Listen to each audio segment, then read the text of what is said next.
चलिए बात करते हैं प्रॉपर्टी इंडेक्सेशन चेंजेस जो कि इस बजट में अनाउंस किए गए हैं। उससे आपको फ़ायदा होगा कि नुकसान होगा, तो ये डिपेंड करता है कि आपने प्रॉपर्टी कब खरीदी है। अगर आपने एक प्रॉपर्टी पुश्तैनी प्रॉपर्टी इनहेरिट करी है तो शायद आपको टैक्स ज़्यादा देना पड़ेगा, क्योंकि अब आपको प्रॉपर्टी के इंडेक्स्ड वैल्यू जो कि इन्फ्लेशन एडजस्टेड वैल्यू होती है उसका बेनिफिट नहीं मिलेगा, पर आपको टैक्स 12.5% देना पड़ेगा।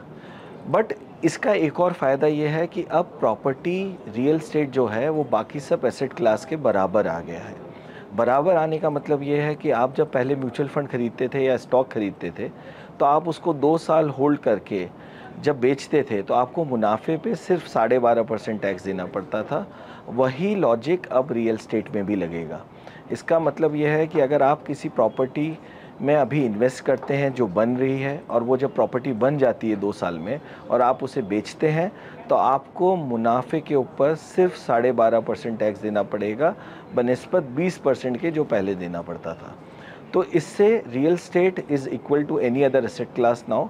तो प्रॉपर्टी जो इन्वेस्टमेंट के लिए ख़रीद रहे हैं और उसमें ट्रेड करना चाहते हैं उनके लिए नया लॉ बहुत फ़ायदेमंद होने वाला है।